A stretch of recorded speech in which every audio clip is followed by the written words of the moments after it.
Madness in the Method, a podcast where we talk about Nicolas Cage and all the movies he made and are currently making, because he never stops making movies, so we will never stop making this podcast. My name is Tobias, and with me as always is my friend and trusted co-host Christopher. Hello everyone. Hello. And in today's episode we're talking about the 1999 super dark thriller 8mm. Directed by Joel Schumacher. Michael Schumacher is a race car driver. Joel Schumacher, and written by what's his name? Kevin Walker or something? Not a name I recognize, at least. So. Didn't he write Seven? Or am I thinking of someone else? Is that the guy? Did he? Yes, Maybe. he wrote Seven. Oh, he did. Oh, which kind of Sleepy makes Hollow. sense. Oh. Yeah, Sleepy Hollow. Which kind of makes sense because this is it's slightly similar to Seven. Well, so you sound during the introduction, you sound a little tired for this movie. No, I mean, I didn't hate it. But after last week's episode where we talked about Snake Eyes, which was a huge, giant surprise for me. I'd never seen it before, and I was very pleasantly surprised. And I felt like this was going to be, for some reason, similar. I don't know why I conflated the two, but I did. Oh, okay. And it wasn't. No, not at all. It's two completely different movies. Yeah. And two completely different Nicolas Cages too. Yes. So. I mean, yeah. The plot is. We should quickly just. The plot is Nicolas Cage plays a private detective or something. Yeah, he's. From what I gather, they don't really introduce it, but that he's sort of a private detective for the rich and powerful. Yeah. Sort of like senators and things when they need something figured out, but on the down low. He's an investigator. Yeah. And he is tasked to figure out whether or not a snuff film on an 8mm reel is real or not. Yeah, so there's this a widow who find this in her late husband's safe. Yeah, exactly. And want to know, did my husband actually own a snuff film? And if he did, why? Sort of. Yeah, exactly. And that is it's a sort of interesting premise. I gotta say, I really like the premise. I think the premise is really good for this. It's a simple task, but you can see from the when in a sentence described it, we all know where it's sort of gonna go. Yeah, he's gonna head into the seedy underworld of violence and fetish porn. Yeah. And I think that's a pretty good premise to get for one of these sort of noir maybe movies. Yeah, I would call it a noir. Because it's basically like an old detective movie, but you know, in a modern setting. Yeah. But yeah, so you were not a fan of the movie? Not really. I mean, I like this because there's almost like a very small subgenre of like weird videos that someone tries to figure out. There's not a huge number of movies like that, but there are some, and I like that premise. Like this mysterious footage, and a person is trying to figure it out, and the deeper they dig, the more like depraved it becomes. The first movie I think of, but that's not a movie; it's a book. That's Ninth Gate. Yeah, well, that's a movie as well. There's a movie, The Ninth Gate. Oh yeah, no, I mean they're looking for a book, not looking for a movie. Oh yeah, but it's basically the same premise. And there was there was kind of similar. He's not an investigator, but he's an editor. You have Evil Ed. Where he's watching footage and it's driving him insane. And just last year you had two pretty good movies with a similar premise. You had Censor, where a censor is watching a really like sick horror movie and it starts to fuck with their mind.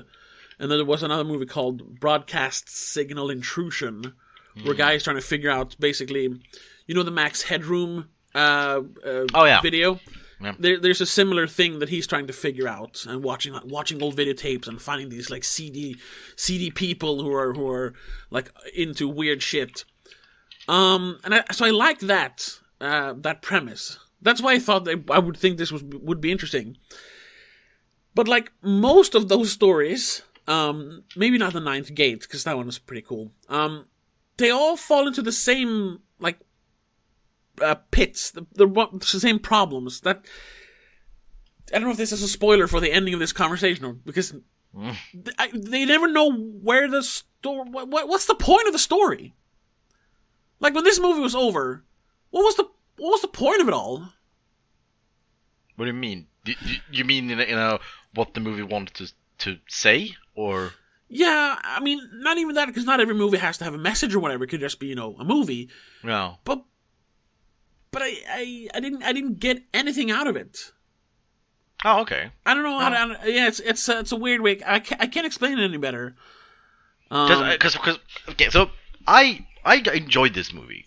I think I spoke about it last week, that I saw this movie a while back on TV when I was like a teenager, and I remembered that I thought it was pretty interesting and I liked the movie, but I never rewatched it, so I guess I didn't like it that much.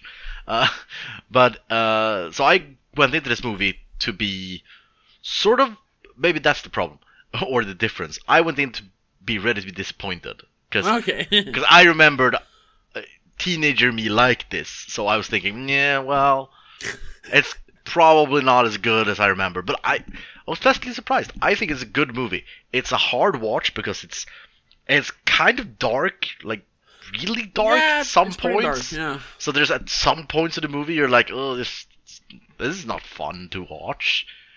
But I do think though it's a good movie, and regarding what it's trying to say or what's the point, I guess that's just it's the old thing, just see how deep the rabbit hole goes. It's a mystery. Yeah. It's a mystery movie with first of all, is there a victim, and then if they find a victim, who did it and why? What was the point of the movie? That's the 8mm movie inside of the movie 8mm. Yeah. What's the point of the snuff film? Why was it created? By who? Yeah. And I think that's the thing. And then we can see this. We see this character of Nicolas Cage, who is private investigator. We don't see much about his life before. No. So we don't really have like starting off point or what do you call I'm not sure what you're baseline. Oh, sure. Yeah, we don't have a baseline of him or his life.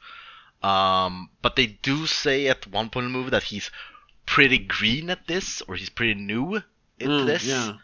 And I think that's, if we go from that point of view, that he is sort of this hotshot investigator who hasn't really done that much except just know the right people. To see him go down this rabbit hole to see how dark the world can really be, and you see him sort of change and sort of. They say that at one point in the movie, the devil quote.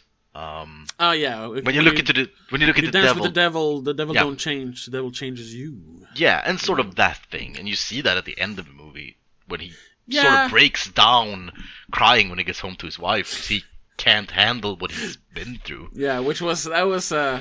I get the point of that, and it's obviously like a horrific moment, but it was Nicolas Cage just saying, "Save me, save me." It was it got kind of silly, but I get the point of that scene. Yeah, definitely. So I mean, I don't really see your issue with what was the point of the movie. I don't know. Because at the same, if we're gonna compare this as you did with Snake Eyes, what's the point of that movie? I mean, it's. But that movie was exciting. There was. Oh yeah. I agree. Yeah, I'm not. There wasn't a point. If that's no, sure. What you're looking for. Yeah, I don't know. I'm always, like I said, when I watch movies like this, I'm always like disappointed in the end because this is like, oh, so you found out people like kinky stuff and sometimes go too far. Okay, I mean, I don't know. That's ultimately like usually what these kind of movies end up with. Like this guy who's like, oh my god, I never thought people would like give each other enemas and jerk off to it. Like, but they do. Sure, and then they add the whole snuff aspect to it, and that's kind of rough. But I mean, so I guess to put words in your mouth, it's in the lack of anything else, you need a point. Since because other movies can be exciting or intriguing or interesting, but if none of those things are there, then you need a fallback, and that's the point of the movie. It can't just be that. It can't just be shocking. What he finds out. There must be then that there must be. Sure, he does change. Like he's like almost catatonic in the end. But I mean, there should be more. The focus should be on how this more specifically affects him, and focus on him. Almost do it like a character-driven movie, which like focus more on that, and not focus so much on the stuff he finds out, because that's been done before. Like, I would like to get into the real like nitty-gritty of how it affects him. Maybe he starts liking it, and then he has to grapple with that, going back to his family. He kind of turns into the character Machine. He's just a regular guy, but he starts liking it for some reason, and he has to confront that in his head. Something else than just, oh my god, leather and spanking. Yeah, I mean, yeah, definitely. Most of this movie it's a lot of, because again, it is made in 1999, and they mention like what is it, pedophilia and foot fetish in the same breath. Compare those two, which is super weird. Also, I mean, it is old, but come on. Yeah, but I do think that this movie is very much of the shock value of the regular mom and pop watching a movie Friday night and get horrified of, does these things really exist in the world? Sort of. Child molesters, foot fetishists. Burn them all. And a lot of that shock value that is lost. Yeah, it's sort of lost this day and age, when you have like people making a living very openly with like selling piss on OnlyFans. I mean, it's. The world has changed a lot. Just specifically to that thing, like foot fetish is like a joke nowadays. Everyone's like, feet, Yeah. But I'm wondering, like, even back in 1999, like, this wouldn't be tame by any measures. It's still not tame. I wouldn't call it tame, but I still, because it got bad reviews. I haven't read the reviews. Maybe it's not because of that. But I feel like something would still be missing from the movie in 1999, because you can't just have, shocking things, I did read, and maybe that's what you want. The writer of this movie has disowned it. Yes, I read that. Because his version was much darker. Yeah, because they lighten it up, and I haven't read anything about it, but I guess maybe they removed some of what you're asking for in Nicolas Cage's character, that he's changed and broken in a more real sense. Yeah, that's what I'm guessing, because if you look at this movie and say, oh yeah, this is the lighter version, is okay, where the fuck did they how? And then the only thing I can think of is the corruption of the main character. That's the only thing I can think of that really make this darker. With maybe like he can't even go back to his family at the end, because he's so broken or into the world. And then they're so kind maybe of, and they're kind of hinting at that. Maybe, I don't know. This is just because I watched it today, so I haven't had a lot of time to think about it. But they are the scenes after they kill everyone, after they kill Peter Stormare and Joaquin Phoenix, and he calls his family and says, oh, go to the place where we celebrated 4th of July. Yeah. When he meets his wife there, played by Catherine Keener, who is enormously underappreciated in this movie. She's barely in it. She's such a great actress. She has nothing to do, as usual. She mentions like, oh my god, what has happened to you? Obviously he's he has wounds in his face from being beaten. But other than that, she makes it sound like he's become a different person, almost like, oh, if this continues, we're gonna leave you. It's like, Yeah. It's almost like there was something else in there, like that there's been more of a gradual change over the movie, because it feels very, very, very abrupt to just like, oh, you haven't called me for 2 days, I am leaving you. I don't know. So maybe there was something there, you know. Yeah, it makes sense because there are a lot of the scenes with his family. I think that's the biggest one, but there's a lot of those where it seems like there's a big jump in reactions without really no reason in the movie. There's another one when they're like talking at some point. No, I think he forgets to call her. And then when he calls her back, she's super frantic about it. And it's like, why? It's been 1 day. It's weird. So yeah, that could be remnants from the earlier script where he was corrupted. But that's all very, very much speculation. Yes, of course. I would love, if there's a version out there, I would love to find and read the original script just to see how dark it was. Yeah. But you liked it more than me. What was it you liked about it more specifically? Well, first of all, I liked that it sort of put the detective work and investigation in a very non-glamorous light. Oh, sure, yeah. It's not the what we usually see from movies where the cool guy just beats some heads and he gets the information and gets to the thing. No, he just asks every person he sees, and he just sits for days at a police station just going through photos, buying stacks and stacks of porno magazine just to compare the faces. And I think that part is it's refreshing to see.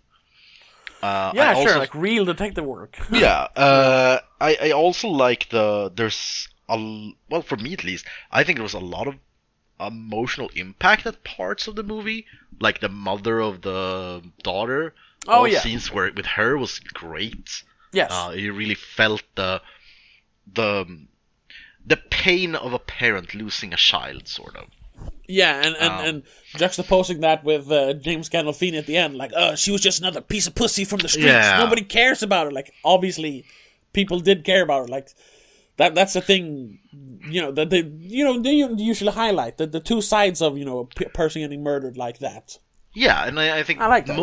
Most of those things are very interesting. I think Joaquin Phoenix is a great character. I really love him in this movie. I just wished he was in it more. Yes. He was very underutilized. It was one of those, I was like thinking like, oh, they should make a sequel where Tom Wells and Max California like solve crimes, and then they killed him. Right. Yeah. So yeah, I think there's a lot of good stuff, and as I said before, the premise is great. I think it's a very great way to get into it. I wouldn't say the movie looks great, but it looks good for what it is. It's very dark and very suspenseful at times, and very nitty-gritty without being lame. Yeah, and I gotta say, it's made in '99. It's obviously filmed on film.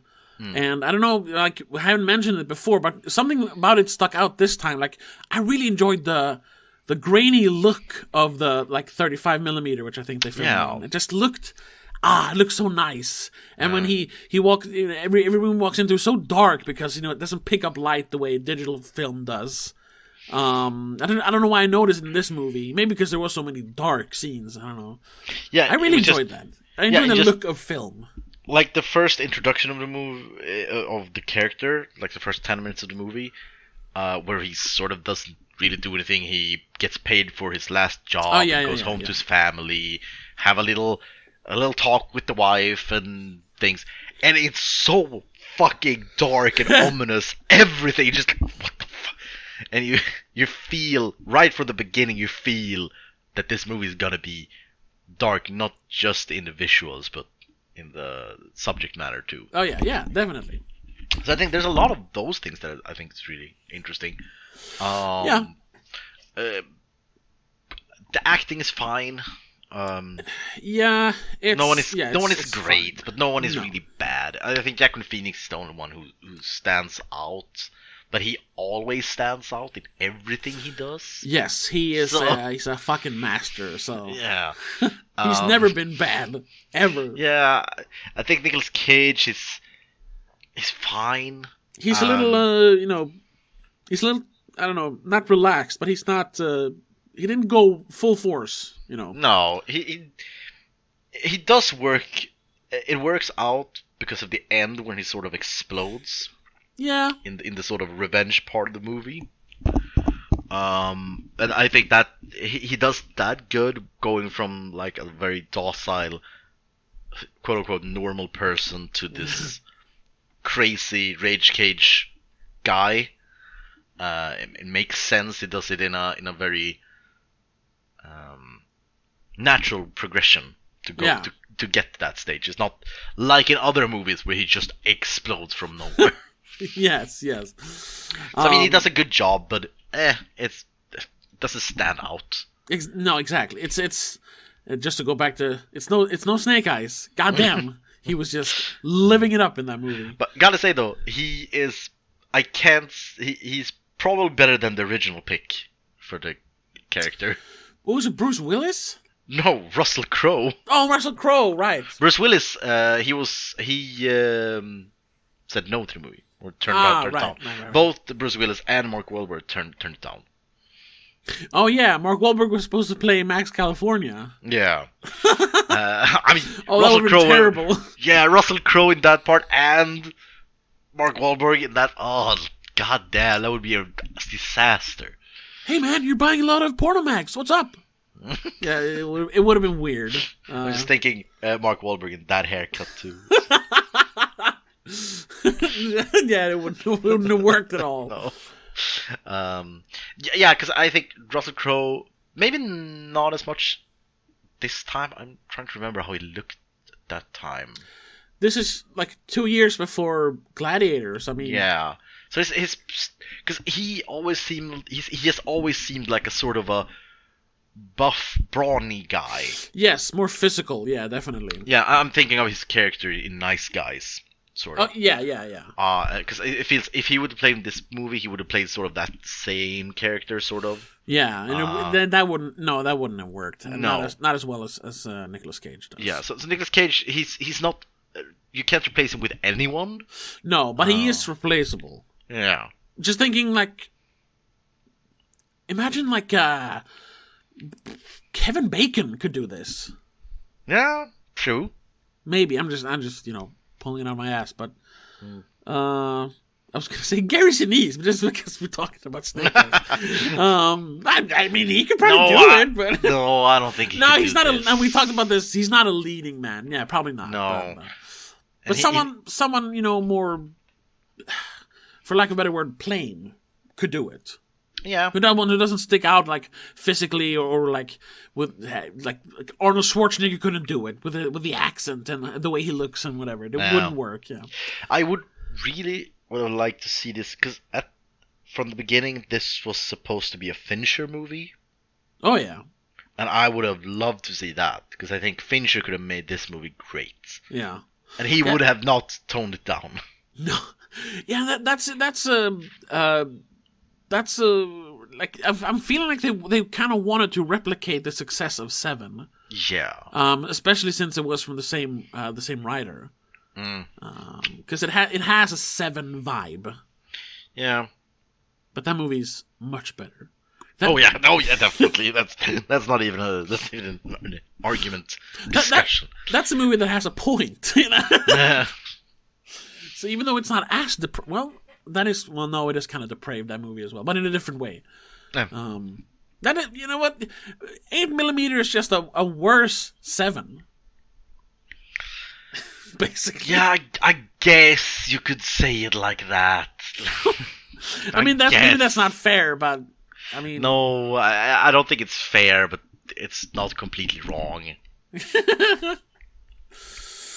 But like most nitty-gritty thrillers are a worst 7. So that's true. That is the top of the mountain when it comes to gritty detective noir movies. Yeah, it's just so damn good. So I think it's a pretty good movie. Since it is on Netflix, I would recommend people see it. If it was on Netflix, I would not. Yeah, it's not a movie like, oh, you should really look it up. Like, no. It's like if you think it sounds like if you want to see a nitty gritty thriller with some very dark subject matter at times, and you already seen 7, I'd say watch this one. I can't come up with any other movie that's better than this. That's like between this and 7, if put it like that. No, I would have to agree. 'Cause like I said, even other movies with a similar style to this that I do like, they're not. Well, I guess they're technically I like them more than this, but they're not like much greater. Yeah. Like I mentioned, like Censor, even a movie like it's not quite the same thing. Like Barbarian Sound Studio is a similar movie, but it has more to do with sound in movies. I am thinking of I think it's a Master of Horror episode. Oh yes, Sigrid Burns. Yeah, that is him, Dixon, right? Who is in this movie? Yeah, exactly. I was saying there's a connection to this one because whatever his name is in this movie. Yeah. For one scene. His name is Dixon in Walking Dead. Yeah. Norman Reedus. That's Norman Reedus. Right.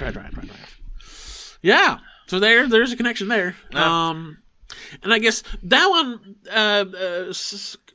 because it's the one where the movie drives people insane, right? Sigrid Burns. Yes. That one has that extra twist then that makes it stand out because it's literally like a movie of an angel having its wings ripped out. Like it's supernatural. It drives people insane. Udo Kier puts his intestines into the film projector. Like there's something. It's not just whoa child pornography. Like yeah, that's terrible, but it's a movie. I don't want to make it sound like. Oh, child porn is too tame. That's not what I'm saying. But like in a movie, there's gotta be something else. It can't just be real life stuff. I mean, it can. I'm not saying it can't. Like, there's a bunch of movies that just utilizes real life stuff. That's fine. But you need a shovel for that hole. I don't know. A movie like Sigrid Burns that just takes it one step further, and it goes into the supernatural. But if that's what it takes, then do that. Yeah, because that one's great. Yeah, that one is great. I think that's the best. I think that's even for me at least. It was a while since I watched it though, but I think it's better than Ninth Gate for me, of this found media thing.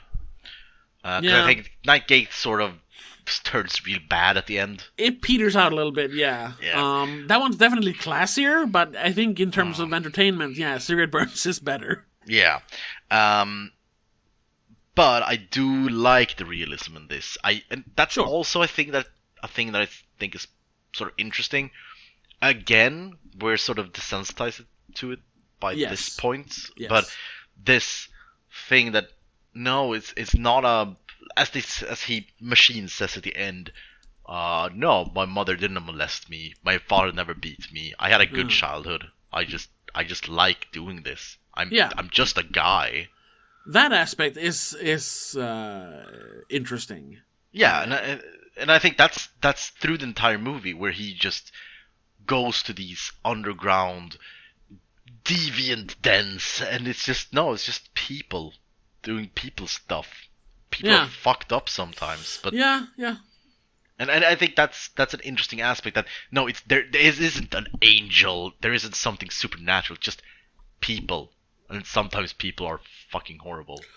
Yeah, that's true. And that's what a thriller should be, in a way, for me. I don't really like thrillers that much because of this reason. We talked about this in a lot of earlier times when horror and thriller, I'm getting pretty bored with it was just a guy. I want a cool monster.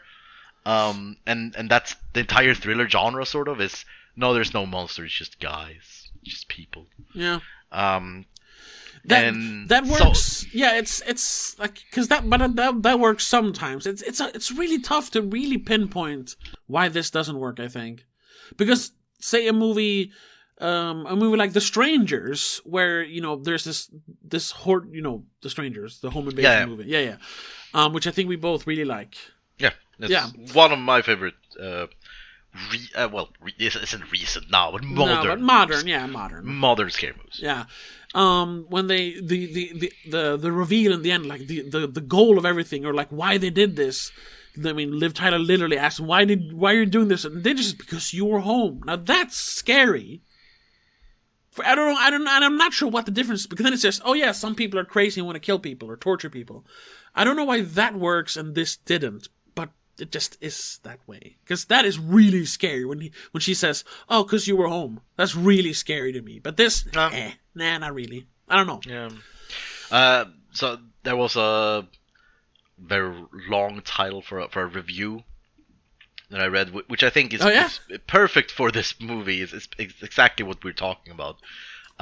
It's the title of the review is Schumacher takes what could have been a complex journey into darkness and desire and make it a poor teenage cop thriller dressed up in adult clothes. Yeah. That's literally what it is. Yeah, it's not very complex. He's just, oh, this is sick, and I'm gonna kill everyone who did this video. That's what he does. Yeah.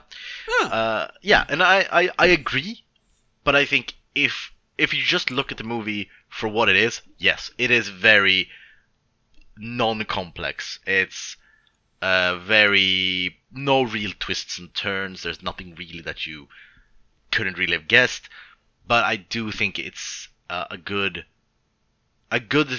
place to start thinking. If you keep thinking after the movie, then it becomes interesting. It's like a discussion point, sort of. Sure. You can talk about it, you can think about it, but the movie in itself is, it's fine. It's fine. But everything around it, I think, is interesting and good. Yeah. So, like I mentioned before, on the professional critic side, it got horrible reviews. All right. It has a 19 out of 100 on Metacritic. Ooh, that's very bad. That's very bad. That's like for the like actual bad movies bad. And this isn't technically it's not a bad movie. So I haven't read it, but it has several 0 out of 100 reviews. And let's see what they say. Okay. That seems a little low for me. I agree with low, but not that low. Yeah, and I'm wondering, because like I said, I hadn't read these before, so I'm wondering if it's just because back in the end of the 90s, this was really edgy and exploitative. And we have one here. I think it's written at the time from the Washington Post, and the short one it's sickeningly violent. Okay, yeah, so he just didn't like the movie because it was gross. Yeah. Which is, I guess, is fair, but you're not really judging the movie then. What else? Here it is. Yeah, the problem people have with this movie was that it showed, foot fetish stuff. It's from Salon, almost as degrading as any unmarked video you can buy in the back alleys of Manila, and its pseudo-significance and arty pretension. It's a lot less honest. I'm heartily sorry I had to poison an entire evening with it. Okay. Christ. You should watch a Serbian film, sir. Yeah, that's what I said before. I think this was a lot more back then. Maybe too much, even. Yeah. When we watch it now, we're like, we know. It's people do this thing. Yeah. We hear it every day. People talk about it, on YouTube, openly. So but back then, it's like, oh my god, people can't be into this. That's disgusting. That's weird. So back then, it was too much. Today, it would be too tame. So maybe if it came out in 2009? 10 years later? Like when I saw it the first time. Sure. That's perfect. That's around there somewhere. 2007, 2008, somewhere around there. Yeah. Oh, and here's another one. Yeah, which is same thing here. 0 to 10, AV Club. That 8mm fails miserably as a psychological thriller is forgivable. All right. The fact that it is nearly as creepy, sleazy, and manipulative as the pornographic films it so cluelessly and hypocritically condemns is not. Like, it's... Okay. Okay. This is just smut. It's literally... Yeah, hey, Vulture wallows in its own muck, is all it says. Like, come on. It has... What, are these just... What is it? It's kind of goody two-shoes reviewers. Yeah, basically. I mean, just... It's kind of funny. Pearl clutching all through every review. Yeah, and all the ones I read, except for the latest one, wallows in its own muck, all of them gave it a 0. That one from Vulture gave it a 10. But lo and behold, the Christian Science Monitor gave it a higher score. It gave it a 25. Okay. And it says just it doesn't say much. It just says a private eye enters a horrific world of degrading sex and bottom-feeding pornographers. That's not a review. That's a premise or the synopsis. So anyway, the Christian Science Monitor gave it a higher score though. So there's something to that, I suppose. Let's read one positive review. There's two of them. Roger Ebert. Hey, Roger Ebert. What? Bastard. He gave it 75. And says, it is a real film. Ooh. Not a slick exploitation exercise with all the trappings of depravity. But not... Huh? That's a weird sentence. Not a slick exploitation exercise with all the trappings of depravity, but none of the consequences. Oh, okay. Yeah. Sure. Well, that wasn't good. Let's read this one as well. From the SF Examiner. This is not a movie for the squeamish, by any means, but for those who like their thrillers dark and their heroes a bit more complicated and flawed than the average shoot without a blink type. So prevalent in today's movies, 8mm fills the bill. I kind of agree, but Nicolas Cage is not complicated in this movie. No. His character is not complicated. So the user reviews, there was one here, a 7 out of 10. A gut-wrenching peek at the world of S&M. I guess maybe that's not really what they're doing, but I wouldn't really put snuff and S&M in the same category. Yeah, exactly. But... There's a huge gap in between, just liking, weird stuff and killing people. Yeah. But anyway, this is what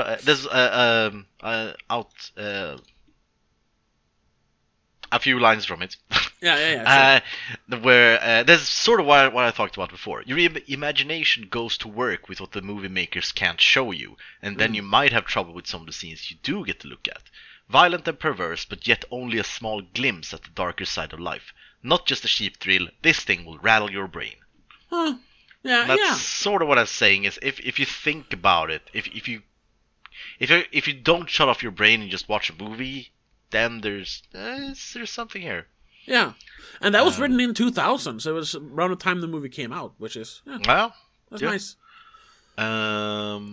Yeah, there's a lot of 7 and 6s. There's a few 2s and a few 10s of some. It's always going to be that. 10s. There was someone said this is Nicolas Cage's best performance. I was like, no.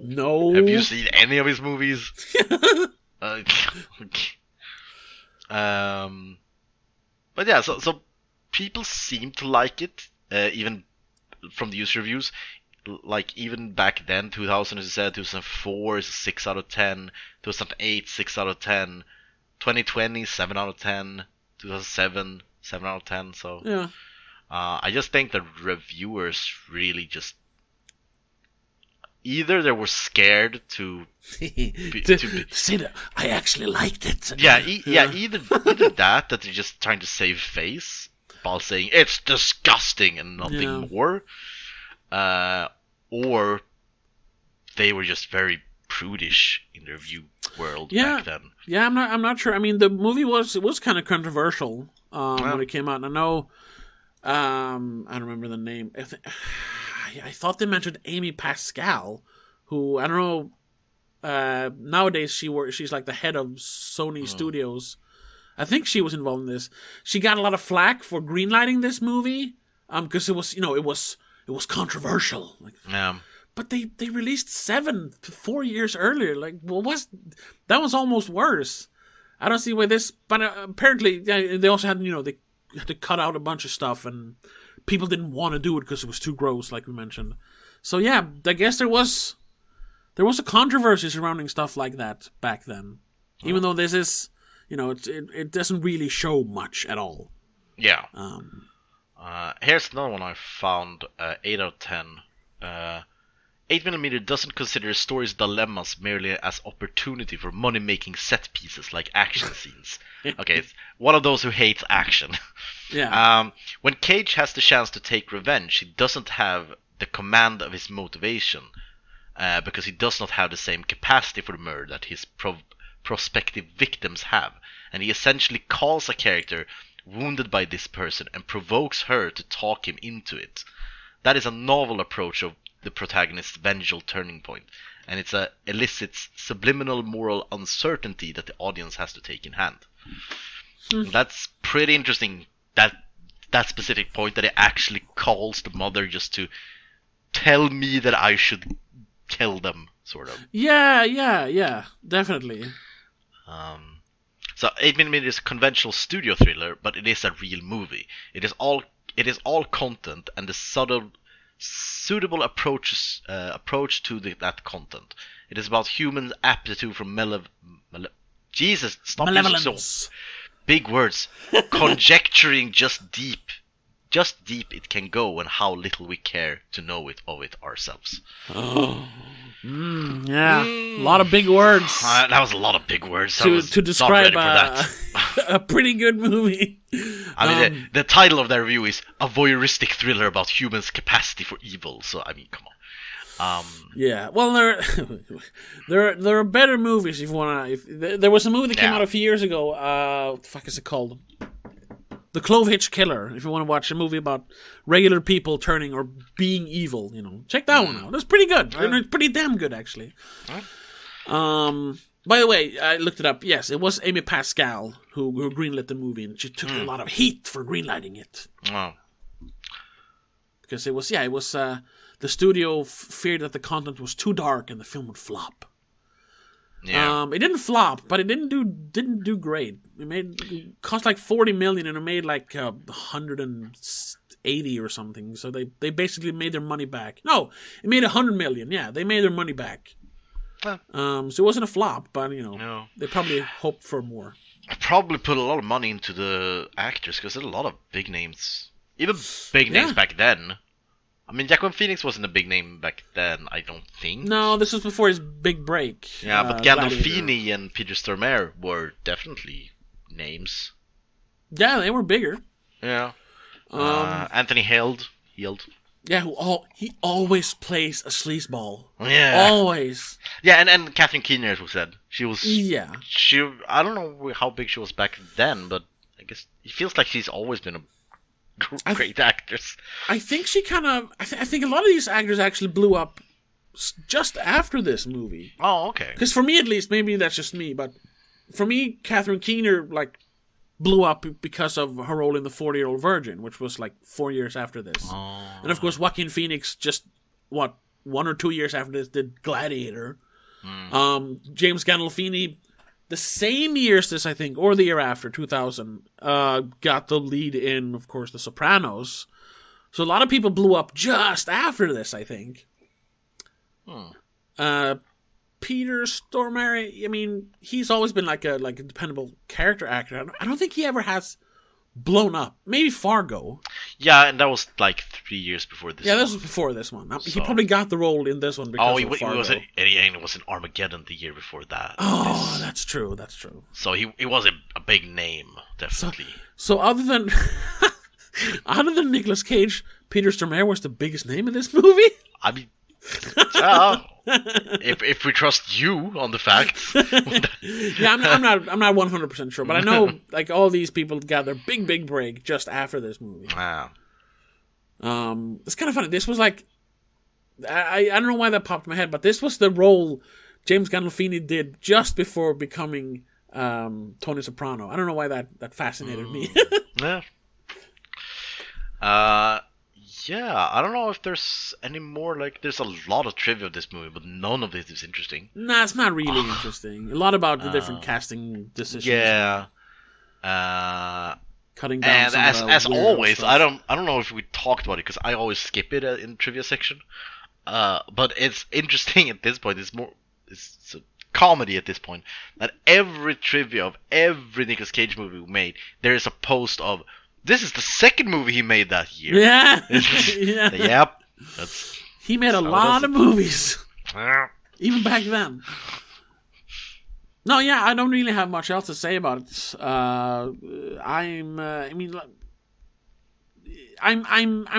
disappointed. Not because the movie is terrible, but because I, for some reason, hyped it up in my head. Yeah, but I guess, let's just rate it, because I know what I'm going to give it. Yeah, okay. So, what are you going to give it? I'm going to give it a really, really strong 4. Because it's... Whoa. It's the middle of the road, but... That's low. Yeah, I know, but 5 is completely mediocre, middle of the road. And this is because of the I guess, my subjective bias that I wished it was better. I have to give it a 4. It's basically a 5, but you know what? I'm gonna give it a 5. 6. I'm gonna give it a 6. I'll give it a 5. I'm changing it to a 5. It's because I'm gonna give it a 6, and that's only because I'm very stingy with my score at this point. I could easily have given this a 7, but okay. But in the other movies in this season, or this of all the movies we made, in context, it's a 6, I'd say. Sure.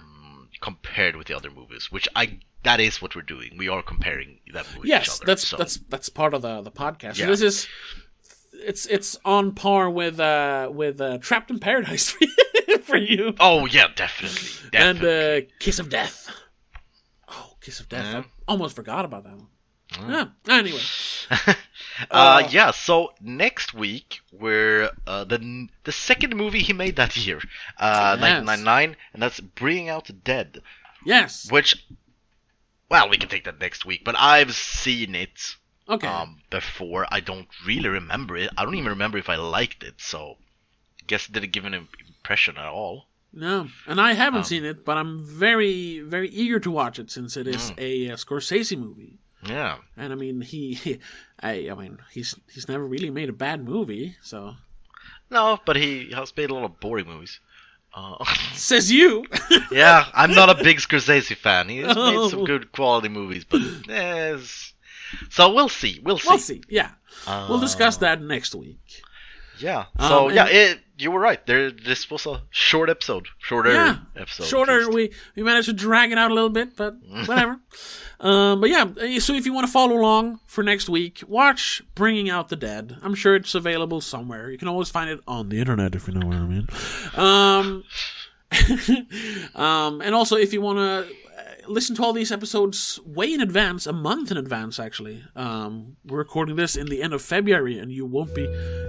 This won't be out in before the end of March almost. But if you want to hear it way in advance, check us out on patreon.com/don'tmakeascene, where not only will you get early access to the episode, you'll get extra episodes of my other podcast, The Spoiler Cast. You'll get monthly commentary tracks and exclusive videos, and you also get to, support the podcast, support independent podcasting. So for just $3 a month, you can really help us out.